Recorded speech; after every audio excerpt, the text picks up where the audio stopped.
He came into this world weak as hell. But once the strongest SS rank mage took him in, things changed. The kid had nothing going for him but pure grit. Went through brutal training day and night. Body pushed to the edge, but willpower never broke. Years went by and the same boy who couldn't even cast a basic spell turned into someone you don't want to mess with. Not even his master knew it. But buried deep inside him was a dark magic strong enough to flip the whole damn world upside down. A kind of power that stuns anyone who sees it. It kicks off in a wrecked city, where this woman spots a boy named Lloyd just standing there, staring at something. We don't know what he's looking at yet, but she sees something in him. She figures if this kid joins her, she might have a shot at taking down the demon lord. Without holding back, she pulls him in for a hug, while he's still standing there spaced out. Not long after that, she takes him back to her place and casually shows him some fire magic flames shooting straight out of her hand. Lloyd's eyes go wide. This is the first time he's seen anything like it. But the woman doesn't wait around for awe, she tells him flat out to do the same, or he's not eating that night.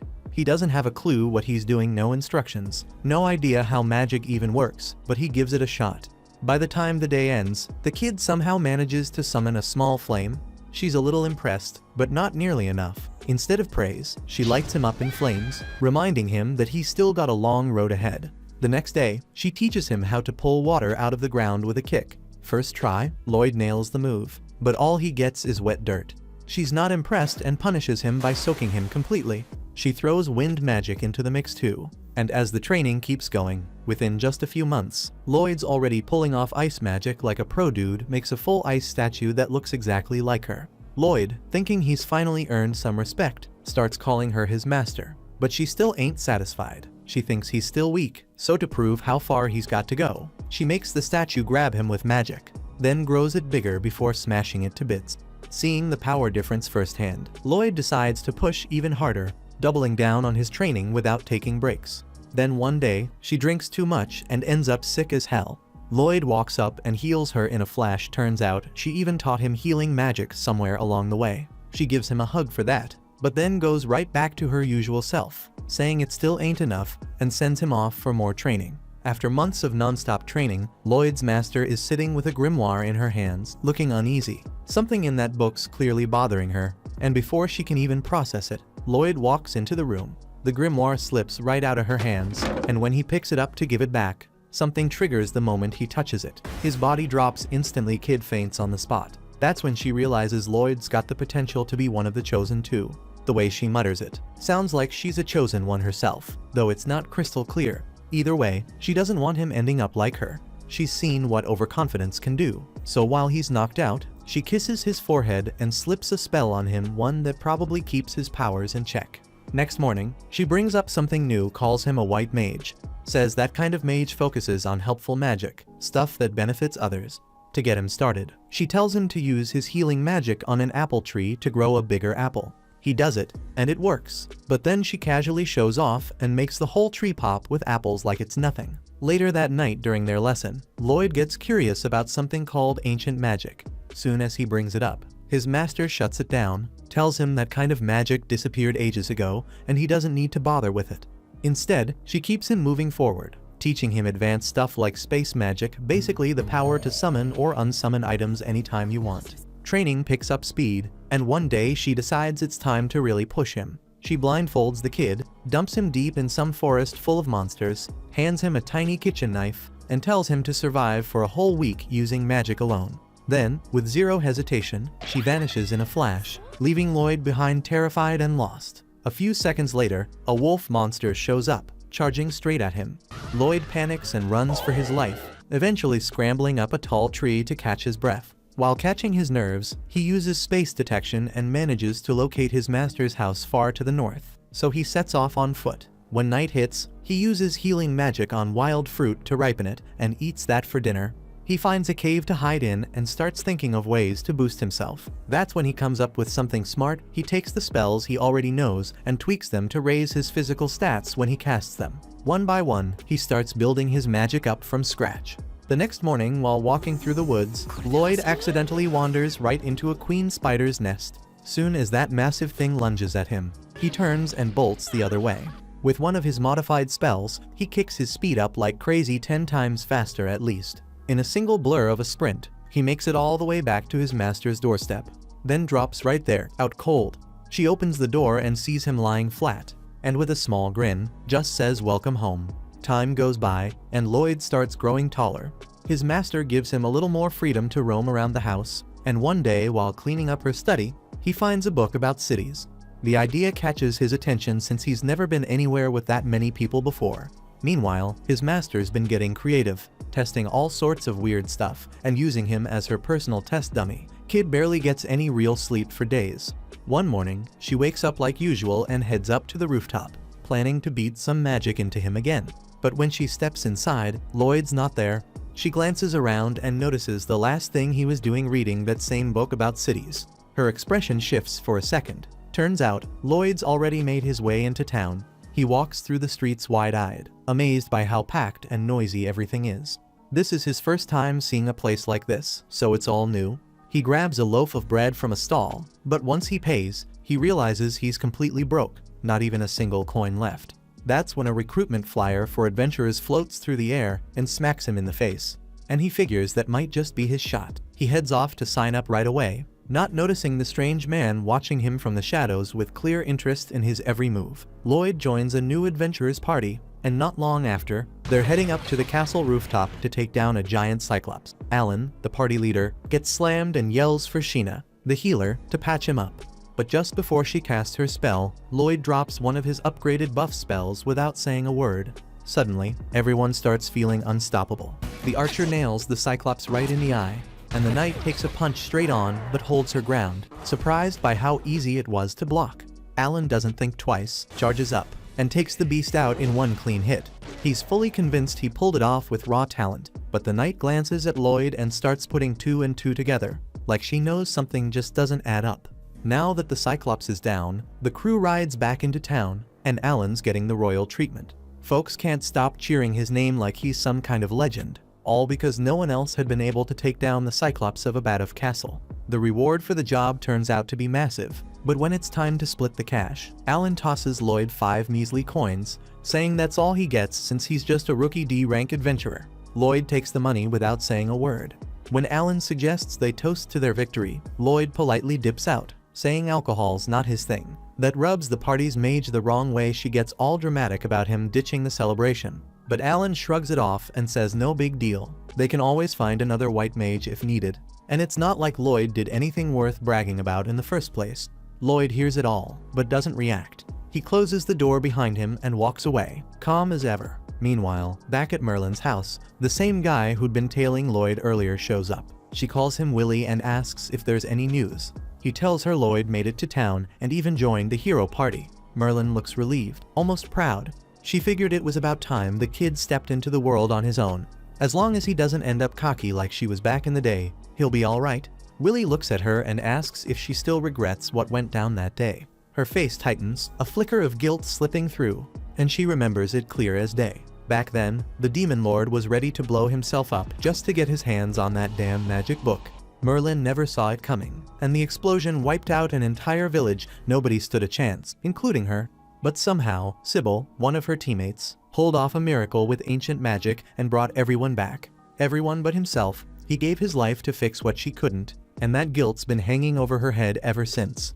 Back on Lloyd's side, he's still with the hero party. Every time they're close to getting wrecked in a fight, he drops a clean buff on them, keeping the team running smooth like clockwork. Thanks to him, they're practically unbeatable, but nobody knows he's the reason they're cruising through every battle. Later that night, Rena's up reading about defense stats when Alan walks into her room. She tells him she's been wondering about something lately. The monster hits don't feel as hard on her shield, and she's not sure why. Alan says he's been feeling stronger too, figures it's just raw talent kicking in, but Rena shoots him a look and reminds him he hasn't trained in days, so whatever's going on, it's definitely not him leveling up on his own.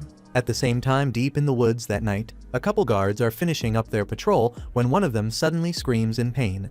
His partner looks over and sees this massive golem towering above them, and in that split second, it hits him he's about to get killed doing a job that barely pays enough for lunch. By the next morning, the guard captain is already talking to Alan, asking for his help. Turns out the guys on patrol were killed in a brutal way, and they're guessing a golem was behind it. Alan, being Alan, says he'll take care of it. He figures a golem's no big deal. Later on, they head out to where it happened, Thanks to Lloyd's tracking magic, they manage to find the golem hiding out in a cave behind a waterfall. Since Lloyd's keeping everyone boosted, the whole team takes it down without breaking a sweat. But right after that, a demon shows up nearby and summons another one using rocks from the ceiling. Lloyd looks closer and notices the demon's using a staff with a magic stone embedded in it. That's a big red flag. Magic stones are bad news. He knows they gotta shut this down fast, so he buffs Lulu's accuracy and tells her to shoot the demon. She hesitates since the demon's behind a wall, but she fires anyway, and somehow the arrow lands. Then Lloyd tells Maya to teleport the staff to him, and once it's in his hands, he seals its magic right away. Alan's already fuming. He doesn't like being bossed around, especially not by the guy he thinks should be following orders. Trying to show who's in charge, he rushes forward, aiming to land the final hit on the golem. Lloyd sees it coming and knows Alan's about to get his head crushed, so he kicks in a speed spell and dives in, shoving Alan out of harm's way. But instead of a thanks, Alan snaps at him for getting in the way. He finishes off the golem himself, acting like he did it all solo. Back in town, he straight up kicks Lloyd out of the party, saying he's had enough of his attitude and claiming he's been useless the whole time. And after all those years hearing Merlin say he wasn't good enough, Lloyd starts to believe it. He doesn't argue, he just walks away quietly.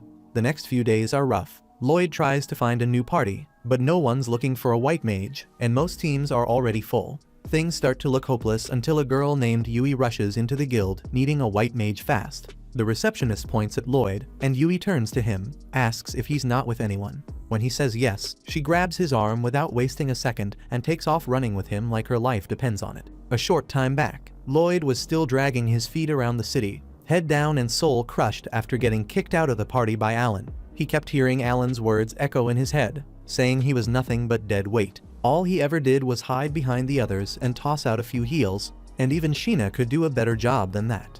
Lloyd had asked if Alan seriously thought he was that useless, but Alan didn't even answer, just told him to believe whatever and get lost. As he walked off, the girls in the group didn't bother hiding how happy they were to see him gone. They were all smiles welcoming Rena. Throwing shade like Lloyd was some kind of joke they finally got rid of. Eventually, Lloyd made his way to the center of town and found himself staring up at a fountain. The statue on top looked exactly like his master, and that hit him right in the gut. He missed her, missed being trained, missed mattering to someone. Meanwhile, a different squad of adventurers was heading out to take down a bandit stronghold. This was no casual mission either, it was ranked A, so they had to keep it tight. Clum, the ginger in the group, looked off her game, distracted by something and clearly not feeling it. Still, once the battle kicked off, they went in hard before the bandits could even react. Silica, the mage, stepped up first, chanting loud as hell to prep her spell.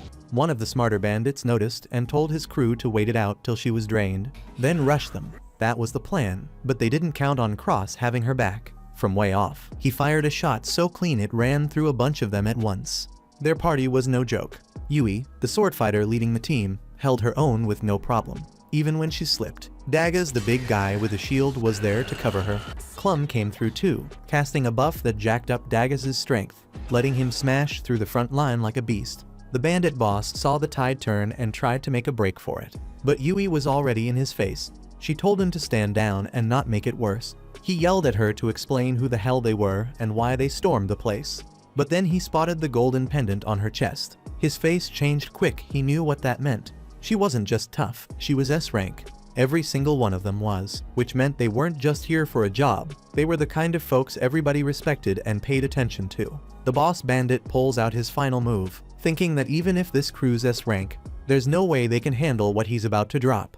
He slams his staff to the ground and fires off a summoning spell, bringing up a massive golem straight from the earth. This thing's built to resist magic, which knocks Silica and Clum out of the fight completely. Even Cross knows his arrows won't do much against that kind of tank, so that leaves just Dagaz and Yui to go toe-to-toe with it. Yui doesn't flinch. As team leader, she steps up and hits the golem head-on, slashing with full power. But the thing doesn't even blink.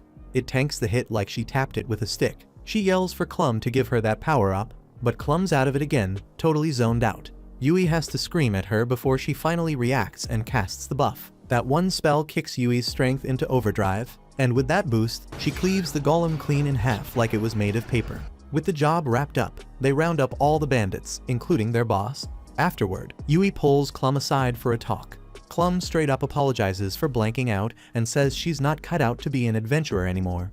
Yui gets it though. She knows Clum's mind's been on her sister Sylvie, and she asks how Sylvie's doing these days. But before Clum can even answer, the scene cuts to Lloyd again. It's been 3 days, and the poor guy still hasn't found a new party. He's posted up near the guild counter when someone starts yelling about needing a white mage. Turns out, it's Yui. Lloyd doesn't waste a second. He steps up and tells her he's a white mage, and Yui doesn't even ask for his rank. She grabs his wrist and drags him straight to her crew's base. Once there, she introduces him like he's already part of the team, even though he hasn't said yes. Her squad catches on quick, they've seen her do this before. Cross breaks it down for him, saying they've got a high priority mission and no time to replace Clum properly. They need someone fast. Nobody thinks Lloyd's the right pick, and truth be told, neither does Lloyd, especially after realizing this group's full of S-rank adventurers. Even though Lloyd's already given up on himself, Yui hasn't, and she straight up demands he show them what he can do. He's convinced he's gonna disappoint them, but decides to try anyway. First thing he does is pull a staff out using storage magic, and that alone makes everyone raise an eyebrow. Then, without chanting a word, he hits the whole squad with a physical boost. They don't feel much at first, but Yui swings her sword just to test it and slices through a tree like it's made of foam, leaving everybody wide-eyed. Lloyd casually explains that he didn't just cast one buff, he stacked 5 enhancement spells on top of each other, which is why Yui's power skyrocketed. That's enough to shut down any doubts they had.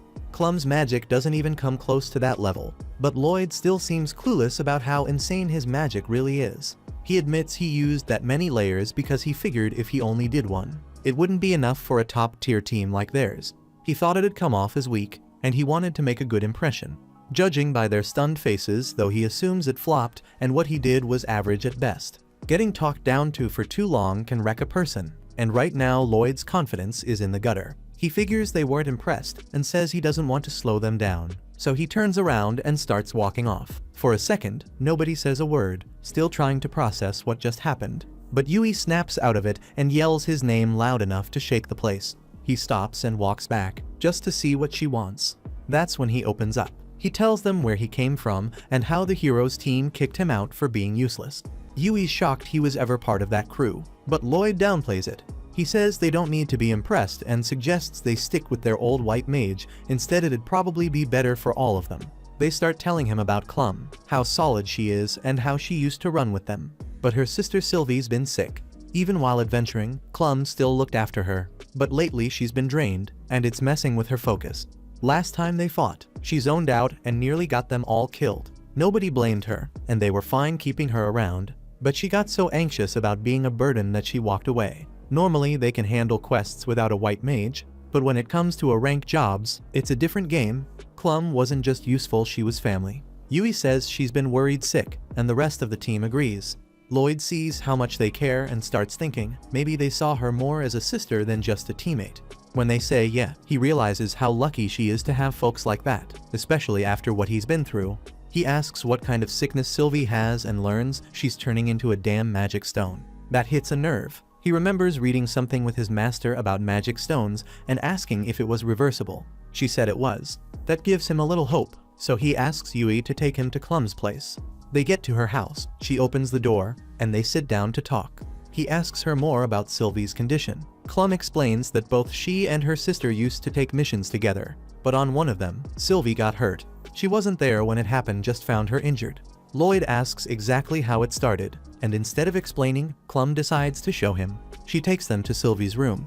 As soon as the door opens, Lloyd feels the heavy magic pressure flooding out. Clum walks in and lifts the blanket. Sylvie's legs and hands are already stone. She says it's creeping through her body, little by little. Lloyd quietly tells her he thinks he can heal her. Clum doesn't buy it. She already tried every top-tier mage she could find, and none of them had answers. So she figures some random white mage won't either. But then Lloyd asks if the injury happened inside a cave, and Clum freezes before nodding. He checks the area where the transformation started and confirms what he suspected: the magic that hit her is still active, and it's slowly taking over her body. Clum's still unsure, but Lloyd says his master once told him this method could work. Yui backs him up, asking Clum to trust him, so she gives him the green light. He grabs his staff and starts casting a powerful spell that drains his energy fast. He explains that this magic is meant to calm down the storm of power building up inside Sylvie's body. That overflow is what's turning her to stone, so if he can suppress it, she might recover. Right after that, he hits her with a healing spell. Clum stares, wide-eyed, telling him this ain't some basic healing magic. He admits it's different, eats up way more mana than usual, but still insists it's just a normal healing spell. Yui turns to Clum and asks what she really thinks, and Clum can't lie, it's nothing close to ordinary.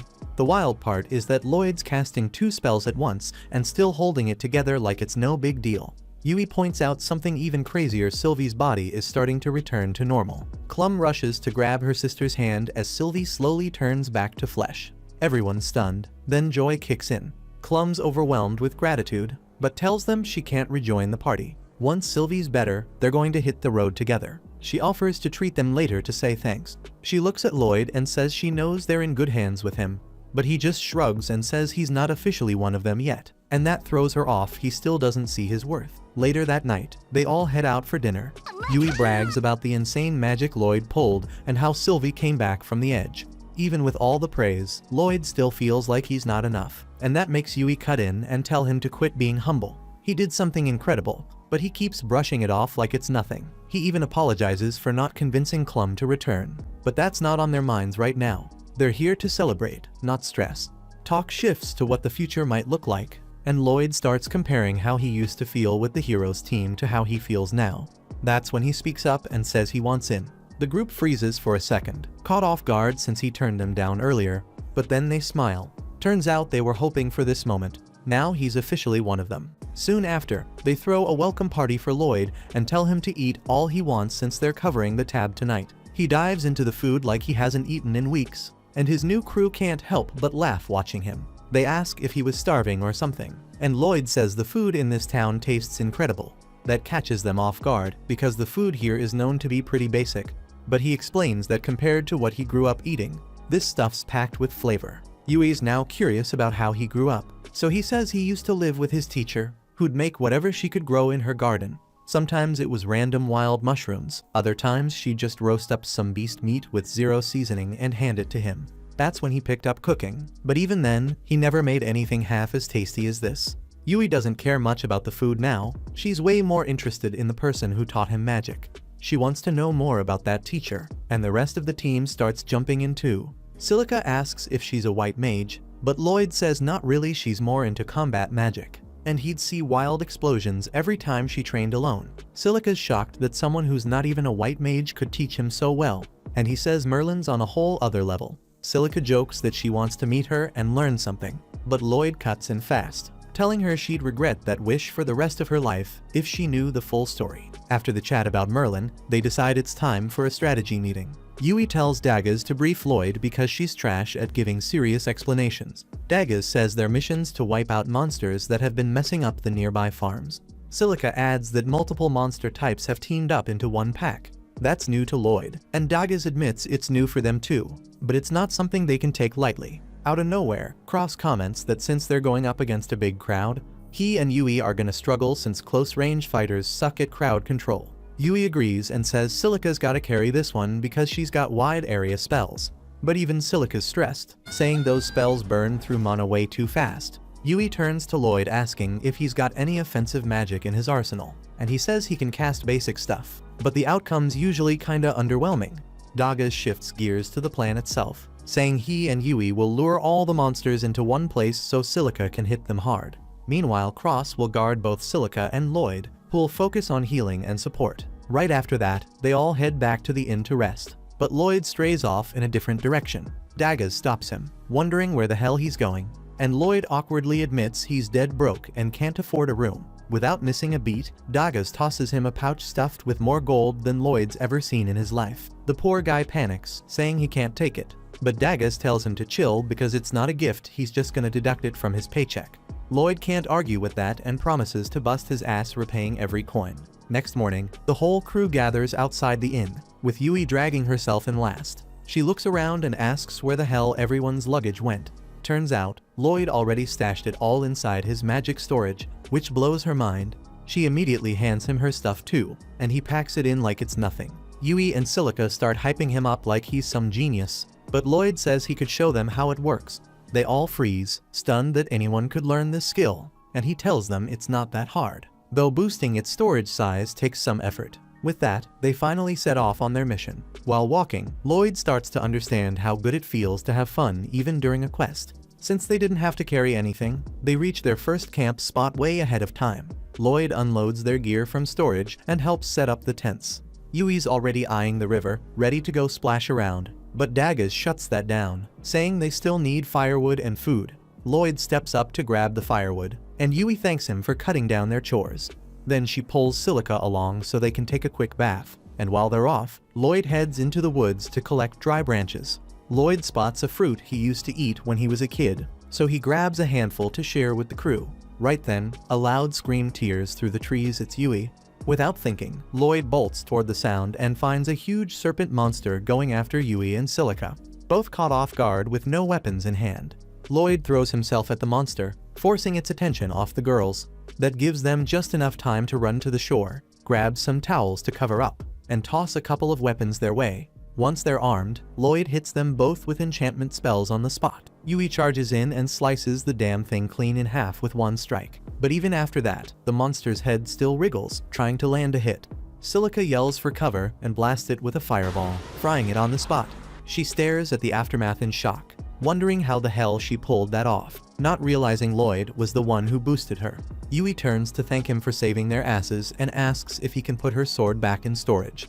But then, her towel slips and Lloyd ends up catching a full view of what she's been hiding. They both panic, she screams, and next thing he knows, she smacks the hell out of him. Once they're back at the campsite, things cool down, and Lloyd decides to teach them how to use storage magic.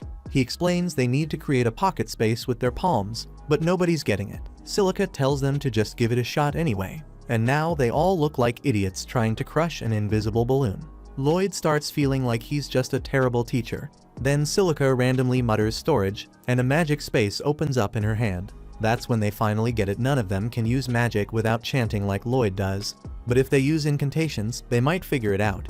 After a bit more practice, Silica manages to stash her staff inside the space. The others still can't pull it off, but at least now they've got a clue. Later that night, when everyone's asleep, Lloyd and Yui are stuck on watch duty. She quietly sits next to him and thanks him for being part of the party. He tells her he should be the one grateful since he was totally jobless. Then he brings up how seriously she took this quest, all for the sake of their clients, and asks what's really driving her to go this far. Yui opens up about her past, saying that when she was a kid, her village got wiped out by monsters, and she was the only one who made it out alive. That's why, when she heard about this quest, she couldn't turn it down, didn't want anyone else going through what she did. But before she can say more, Lloyd cuts in, telling her to stay quiet. Something's nearby.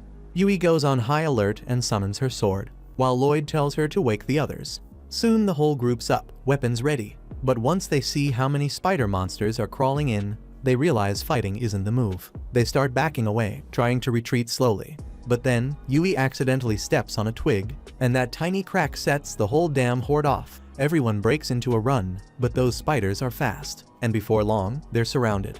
Webs start flying out of their nasty bug asses, and the team manages to block the first barrage. But one spider manages to snatch Silica's staff. Then they start building a silk cage around the group, and panic sets in fast. Lloyd steps up, saying they need to stop the spiders in their tracks before they get overrun. He buffs everyone up and tells Yui to go in first. She launches herself up, slicing clean through the web, and cross-grabs Silica's staff, tossing it back to her. Yui charges at one of the spiders, blocks its sticky shot, and slashes off its legs in one clean motion. Then she literally rides the stream of silk flying out of it and surfs toward another, chopping that one down too. Lloyd tells Silica and Cross to jump in.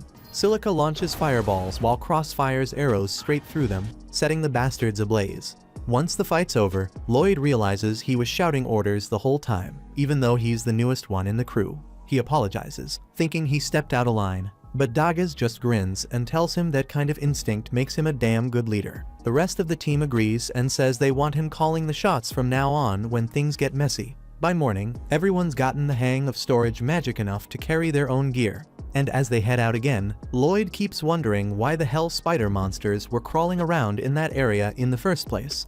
Couple days later, Lloyd's pulling night watch again, sitting there in the dark thinking about those spider monsters. He starts wondering if maybe they should have taken a closer look at them when suddenly Yui and Silica call out to him, asking if he's seriously planning to pull another solo shift tonight. Lloyd agrees and the girls start getting concerned since he's been doing this non-stop. They tell him he should be rotating shifts like everyone else. But Lloyd says he's fine and wants the rest of the group to save their energy in case a fight breaks out. Yui's about to give him a proper scolding, but Silica gently stops her, saying if that's his decision, they should respect it, though she makes him promise to speak up if things ever get too hard. At the same time, Cross and Daggers are watching the whole thing unfold from their tent, quietly worrying about how damn stubborn Lloyd's being. Next day, they hit the road again. During a break, Lloyd starts scanning the area using search magic to check for monsters. He's relieved when he senses nothing, but then Yui runs up asking what he's doing. He tells her about the spell, it helps him detect nearby threats, and she's surprised saying she never heard of that kind of magic. Lloyd explains the range isn't huge, but it's better than nothing. Yui looks a bit upset realizing he's handling everything alone again, but Lloyd insists he's fine and doesn't need backup. Later that night, he's back on watch like always. Yui mutters that it kinda feels like Lloyd doesn't trust them, even though they're supposed to be friends now. Silica tells her that people have their own pace when it comes to trusting others, and maybe Lloyd's past messed him up a bit. She figures there's a reason he can't see how damn capable he is, and that's why he's trying so hard to make up for it. Yui gets curious about what Lloyd's been through, but Silica says he'll open up once he's ready. On the flip side, Daggers shows up and tells Lloyd to come help with something, while Cross offers to take his place on guard for the night. Lloyd follows Daggers, who sets up this clever trip-wire alarm system to alert them if anything gets close. Lloyd's impressed, and Daggers just tells him straight up the alarms got their backs now, so he better get some rest tonight. Lloyd shrugs, says there's no need for all that, claiming he can handle the job better than some alarm setup. That's when Daggers steps in, staring him down and asking if he even trusts the crew he's traveling with. Lloyd insists he does, but Daggers isn't buying it, says his actions tell a whole different story. Right then Lloyd starts remembering what Merlin and his old boss used to say, calling him useless and green. He admits that if he slacks off he might drag others down. Daggers just smirks, tells him to go ahead and be a burden if he needs to. That stuns Lloyd, not getting what he means at first, so Daggers breaks it down. They formed this party to back each other up, to cover what no one could handle alone. It's normal to cause some trouble now and then. He tells Lloyd to lean on them more, and for the first time Lloyd hears something like that. That little talk gets through to him, and later in the tent, Lloyd actually smiles, realizing he's got folks he can count on now. Next morning he puts it into practice, nervously asks Yui to help fetch some water, and she lights up glad to do it. Meanwhile, a noble named Michelle gets word from some shady black mage who says the magic stones have been planted exactly where he asked. Michelle looks real satisfied, says the plan's gonna go smooth now. The mage adds that the earlier distractions scattered all the top adventure teams, so they won't be sticking their noses in. Only the heroes party is still around and they might mess things up. Michelle says there's no stopping that since the hero only moves when the king orders it. Still, he doubts the guy can stop what's coming next. Back in the woods, Lloyd and the team notice how weird it is that no monsters are anywhere nearby. Lloyd boosts his search spell, stretches the range, and picks up a cluster of beasts about 10 kilometers out. Cross mentions that's pretty close to those farmlands they're heading toward. Before Lloyd can explain more, Yui cuts in asking if he can really scan that far out. He nods and she flips out, shouting about how he said the range was way smaller the other day. Lloyd casually says 10 kilometers isn't that far, but she starts yelling again. But the rest of the group jumps in, telling her to chill out and focus on the real issue.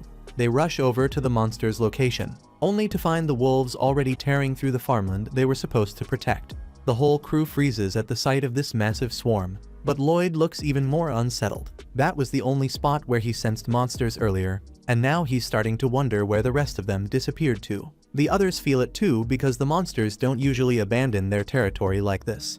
As they try to figure out what the hell's going on, Cross narrows his eyes and spots something weird buried in the middle of the wolf pack. No one else can make it out, so Lloyd casts a quick spell to give himself some telescopic sight. Now he sees it too, a strange black rock sitting dead center in the chaos.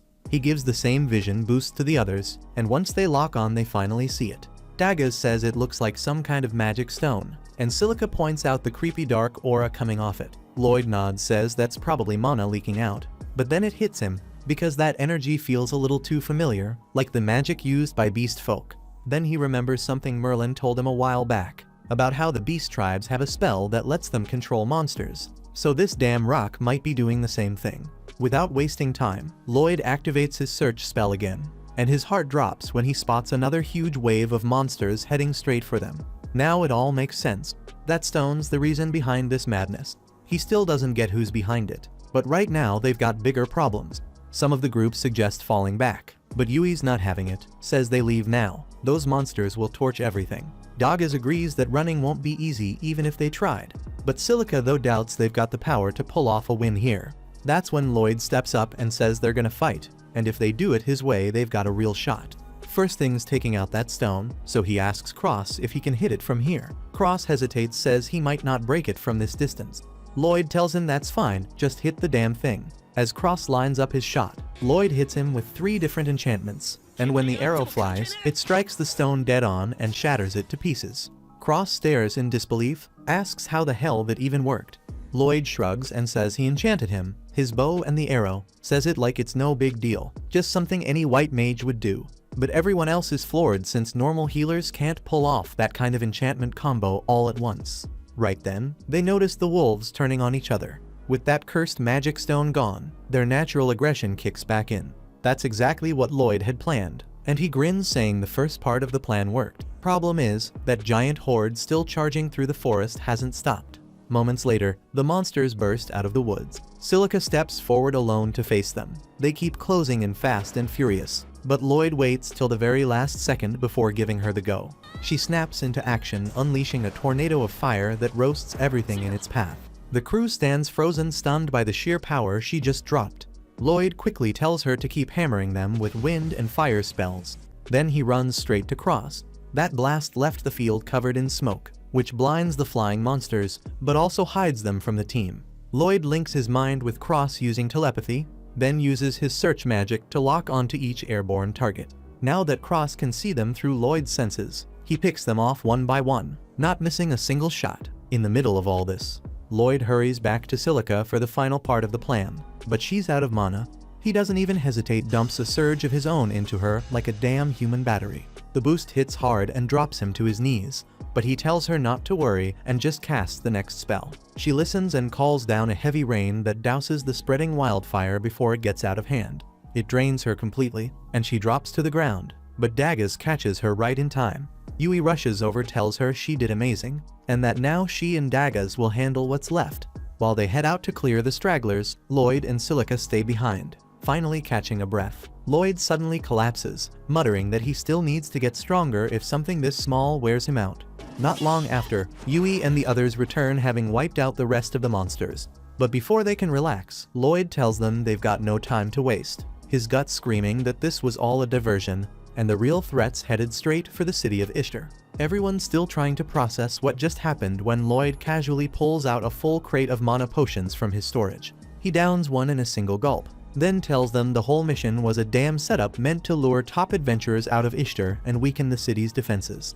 Cross argues that Ishtar still has the Heroes Party and the Night Order, so taking it down won't be that easy. Dagas though says Lloyd's theory actually makes sense. But Yui doesn't want to wait around, says she's heading back just in case, and right as Lloyd finishes his potion, he casts a buff on the whole team, tells her they're moving now, then takes off running toward the city like the ground's on fire. Everyone stares, stunned by how fast he is, and when Yui tries to keep up, she realizes she's blazing too faster than Kevin Hart on a sugar rush. The rest of the squad follows, and they don't even blink when Lloyd mentions he boosted their speed so they could make it back faster. While Lloyd and the others are hurrying back to the city, the Count's lounging at his desk with a glass of what better be red wine. When General Giliste walks in, asks how the plan's going, and the Count says things are almost ready. Says that girl Giliste snatched has been surprisingly helpful. He's got a list of twisted ideas he wants to try on her, and once Ishtar falls, he'll have all the time in the world to get started. Giliste gets a chill, feels like the Count's cooking up something way darker than he's letting on, but he doesn't say a word. The guy used to be the Demon Lord's right hand, whatever's in his head, it's not something you question. Meanwhile, the girl's still locked in the Count's dungeon, barely hanging on. He brings her potions now and then, drains her magic, and uses it to craft those beast-attracting crystals he's been spreading. It's happened so many times, she's completely lost the will to fight. Back out in the field, Lloyd's group is flying. They just cleared a wide patch of grass, and they're making great time. But Silica starts getting worried. glances over at Lloyd and says it must be hell keeping speed enhancement magic going for that long. Lloyd doesn't see why it's a big deal, because once you're used to it, the mana cost drops way down, it doesn't even scratch him anymore. The others ask what he means by getting used to it. So Lloyd tells them that back when he was younger, Merlin dumped him right in the middle of the forest and left him to figure out how to make it back home. As a white mage, he didn't stand a chance against the monsters out there. So all he could really do was boost himself with support spells and run for his life. Kept testing out different kinds of magic non-stop until he finally made it back. The rest of the group just stares at him stunned, but Lloyd says he figured that's how normal training goes, nothing worth making a fuss over. But Yui and Silica freeze for a second, looking at each other like they can't believe he just said that. Then they break it to him legal guardians aren't supposed to abandon their kids in the woods and hope for the best. They try to be as gentle as they can, but somehow Lloyd takes it the wrong way, thinking normal kids must go through even harsher stuff, and to him, that means he's just not good enough yet. Once the group finishes resting, Lloyd casts the enhancement spell again and they get moving, racing toward the city. But not long after, he comes to a hard stop, and the sudden halt makes everyone trip over themselves. They all ask why he froze like that, and Lloyd says he picked up something strange on his scan, can't tell what it is yet, but it doesn't feel like a normal monster. It's more like a hunter stalking prey, says he's gonna check it out and tells the others to keep going. Yui shuts that down quick, tells him he has no clue what he's walking into, and if it turns out to be dangerous, he won't be able to handle it solo. Lloyd nods, says she's got a point, and the rest of the group agrees they're a team, and it's only right they face stuff like this together, which makes Lloyd genuinely thankful they've got his back. He leads them closer to the source of the presence, and once they're near enough, he confirms it, there are demons inside that house. Yui's eyes widen when she hears that, asks if he's absolutely sure, since demons are supposed to be restricted to the Magocracy. They've been after control of this continent for a long time, but right now, they're not supposed to be anywhere near the three major nations. The others look at Lloyd like he's completely lost, since everything they just talked about is common knowledge, but he's standing there like he's never heard a word of it before. He gets a little awkward, then admits he doesn't remember anything from when he was a kid. Says the first memory he's got is from the day Merlin took him in, and by then, the war had already ended. Now if there really are demons hanging around this place, Daggers says they better go tell the city knights fast. Lloyd agrees, but before they rush off, he wants to look into things a bit more. The rest try to stop him, tell him it's way too risky to get any closer, and he gets that. But something about the mana he's sensing from that house feels off. It's almost the same as the mana from that magic crystal that drew in all those monsters earlier, so to him, it makes sense the demons inside are tied to the one behind the whole city attack. If that's what's going on, then Lloyd figures it's worth taking a chance, and Yui's got his back. She talks the others into going with it, says it's their job as adventurers to stop threats before they blow up into disasters, and these demons sure look like trouble. Besides, if they're lucky, maybe stopping them now will stop the attack on Ishtar before it happens, so they go for it. But when they reach the window and look inside, the place is straight up empty. Lloyd checks again to be sure, and this time he spots the demons underground, and they're clearly planning something bad. He turns to Silica, asks if she's got earth magic, since that's the only shot they've got. She nods, says she can handle it, so Lloyd buffs everyone with enhancement magic. Then she drops a sand pit spell under their feet, and just like that, they fall straight into the middle of a demon ritual. The demons all freeze, confused as hell, demanding to know who the intruders are, but Yui doesn't flinch, steps forward with her blade up in one of their faces, says if he doesn't start talking, she'll end him right here. Before he even opens his mouth, another demon jumps in and blasts a bunch of rocks her way using earth magic, forcing her to block just long enough for the first one to slip out. He bolts right past the one who saved him, then wastes no time and shoots one in the chest. And the coward who ran doesn't even look back, rushes through the door and locks it behind him so Yui can't follow. While she's trying to open it, the two remaining demons creep toward her from the side, but Cross fires again, lands a shot in each of their thighs, and that gives Yui the perfect opening to take them both down without a fight.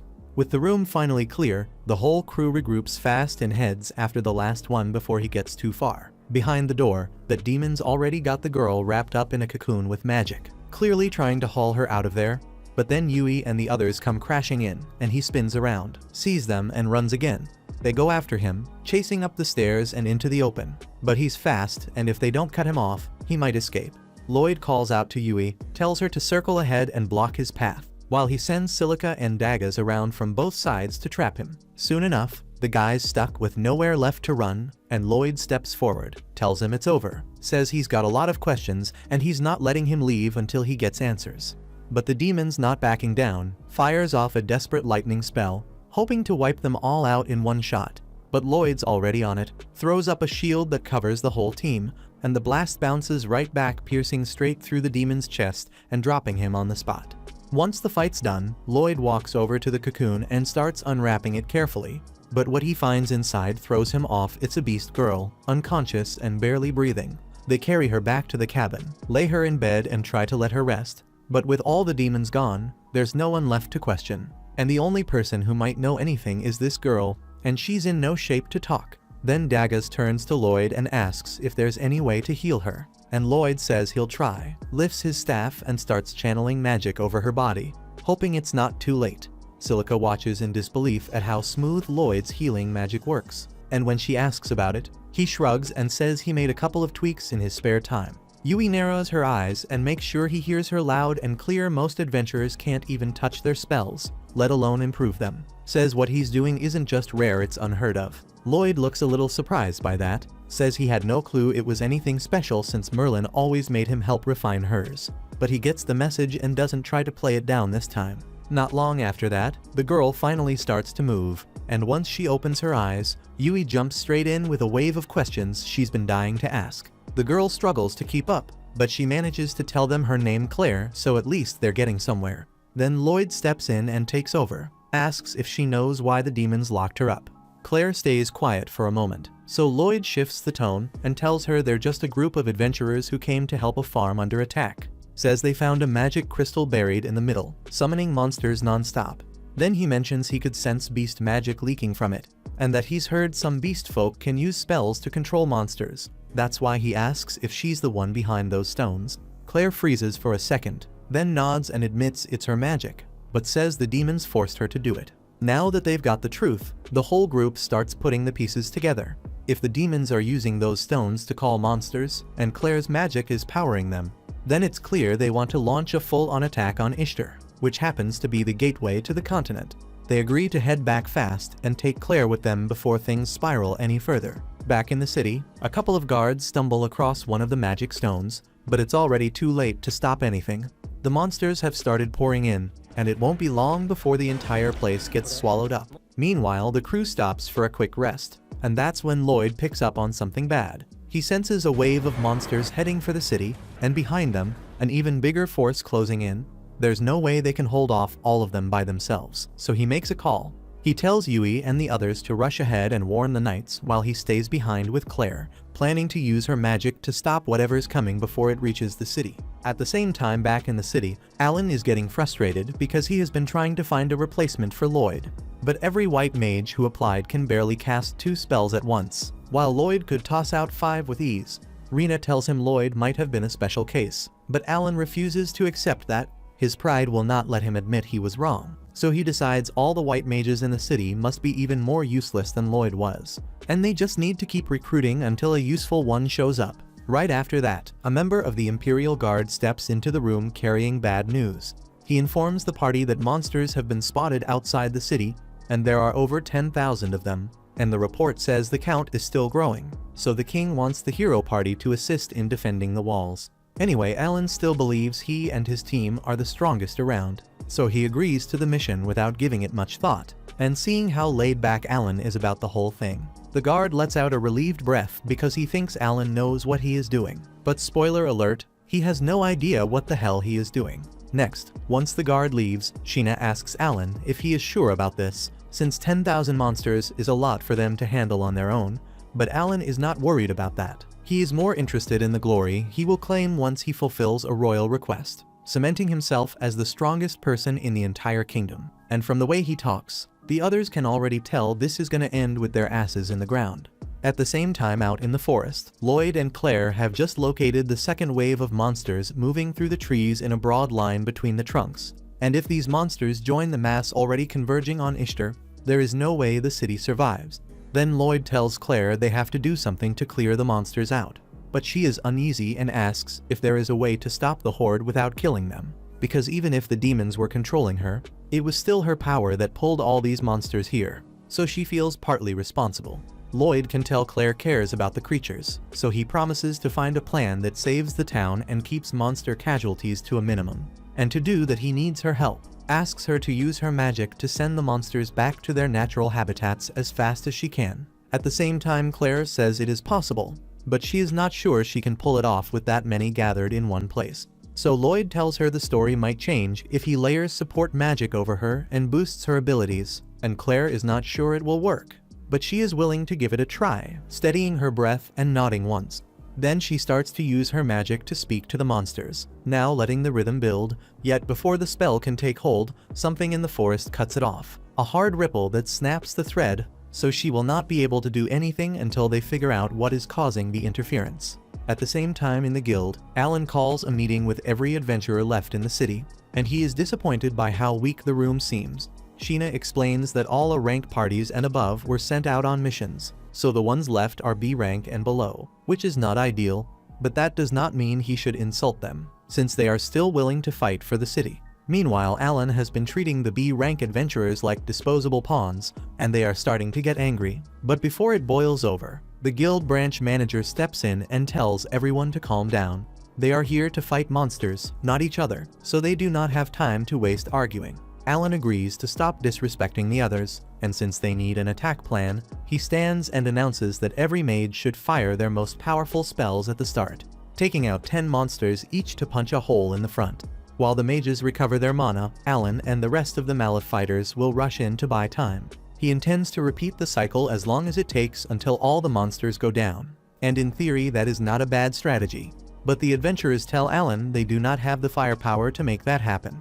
At best, their strongest spells could drop 1 monster, so there is no way they will kill 10 each. Alan starts calling them incompetent, and then Maya speaks up and says she would not be able to do it either.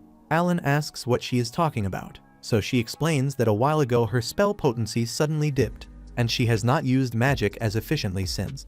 It is not just her either. Sheena, Lulu, and Rena have all felt a clear drop in their power, and it all started the day after Lloyd left their party. With empty confidence, Alan accuses everyone of lying about their skills, so Rena tells him nobody lied to him at all, and says the same decline should be hitting him too, and if he had put even a little time into training instead of basking in hero glory, he would have noticed by now that he has slipped. She says straight out he does not deserve the title, and she says it in front of every low rank in the room. So Alan burns with embarrassment and tries to prove himself by throwing a full power punch at Rena, but she stops the strike with her palm without budging. The whole guild sees it too, so Alan's reputation is toast, especially after he spent the last half hour calling everyone weak and useless. Then he bolts out of the guild in shame, and the adventurers are left wondering how someone with his attitude ever ended up a hero in the first place. They clearly cannot rely on him to save them. So everyone starts debating the next move, because the monsters will begin their attack before long and nobody wants to be caught flat-footed. Some start talking about abandoning the city, but Rena tells them to calm down since she is still willing to stay and fight, and that steadies a few nerves. The adventurers feel steadier knowing someone as competent as Rena is on their side. Yet Rena admits the situation is really bad, and now she moves to step 1. Then she asks whether anyone has seen a man named Lloyd. While Rena looks for him, Lloyd is still in the forest with Claire, and they have just located a magic crystal hidden in the woods. This one matches the others Lloyd has seen so far, and the dark energy coming off it is probably the interference jamming Claire's spell, so unless they destroy it, she will not regain control over the monsters. However, that is easier said than done since there are bound to be at least a dozen of these scattered across the forest, and tracking them will be very difficult.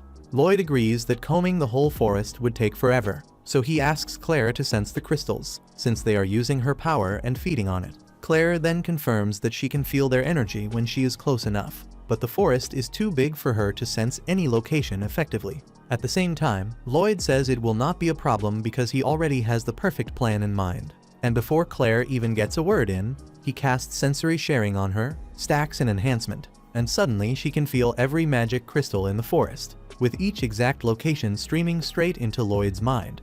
Then he drops invisibility over both of them so they can move through the trees without drawing notice, and Claire is left speechless because he handled all of that without breaking a sweat. From there, they slip past the monsters clean, and Claire starts dispelling the dark magic and cracking the crystals one by one. Meanwhile, back in the city, The adventurers gather outside the walls and prep for battle, remaining deeply concerned. Earlier, Rena laid it out for everyone that the real engine behind the hero party's success was Lloyd, the reason they made it this far at all. But hearing that, the other adventurers want to know why he was pushed out of the hero party, and she admits it came down to short sight and pride. The title of heroes went to their heads, so after every strong showing, they assumed it was their own power and ignored how much work Lloyd put into supporting the team. She says their only hope now is to ask Lloyd for help, but the guild manager explains Lloyd is not in the city right now. To make it clear from the start, after getting kicked from the party, he went on to join an S-rank group and headed out with them on a monster subjugation run. Normally the trip would take days, but Rena figures Lloyd can cut that time with his support magic, so with some luck he might already be on the road back, which is why she tells everyone they are betting everything on Lloyd making it back in time to save them. They trust her judgment, but even with that hope, the feeling in the ranks stays grim as they look at the massive enemies waiting out there. Rena's plan has the archers loose the opening volley to thin the herd, then once the monsters drop into the trenches they dug, the shield bearers form a wall to hold them back while the mage squad unloads everything they have. If they can keep that rhythm, they should be able to hold the line until Lloyd and his party make it back. Later that night, Yui and the others close in on Ishtar, and thankfully Lloyd's speed boost still holds, so after a short breather they can keep running. Meanwhile, deep in the forest, Lloyd and Claire have just found the final magic stone.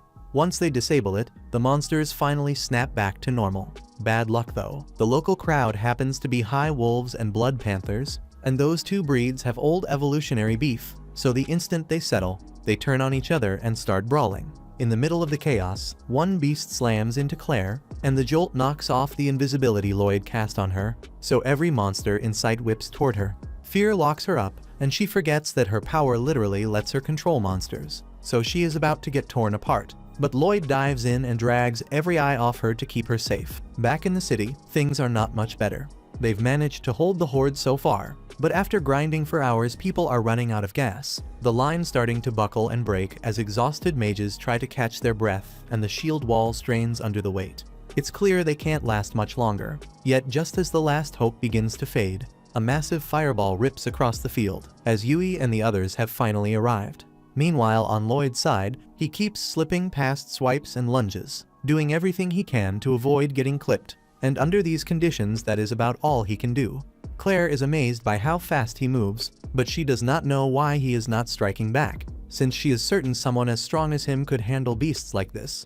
She remembers the promise Lloyd made to keep monster casualties to a minimum for her sake, and that explains why he refuses to cut them down. She doesn't want to let Lloyd suffer because of her, so she kicks in her powers and goes full Nicki Minaj, singing a tune that gets all the monsters to calm down and walk back into the forest. Lloyd wishes she had done it earlier, but he is still impressed, so he asks what she did. Claire says she simply used her power to ask the monsters to return to the forest, and they listened because the control is gone. Now that the mines in this area are free again, Lloyd says they need to move fast and hurry back to Ishtar. Meanwhile, over in Ishtar, the fight is still brutal, even with Yui's party helping. They have not put much of a dent in the horde, and weapons and mana are running dry, so it feels close to the end.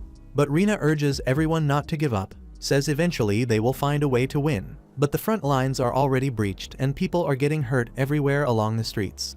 They hang on until morning, but by then every layer of defense is wrecked. So the guild manager fears this is the end of the city of Ishtar. Right before the monsters can flood the gates, a clear voice rises from the cliff near the forest, and the singer is Claire, her song boosted by Lloyd's magic, with a little help from Nicki Minaj's curves. With that combo at work, the monsters quit attacking and march back into the trees in long lines, so the city isn't being overrun anymore. Once the field clears, Claire lets the song fade and nearly collapses from the strain, and Lloyd catches her and holds her steady. They are both relieved they kept the city from falling. But the crisis is not over, since the demons planned the whole thing and never bet on a single path, and now a horde of golems is marching toward the city. Thanks for watching. Please hit like and subscribe, it makes all the difference.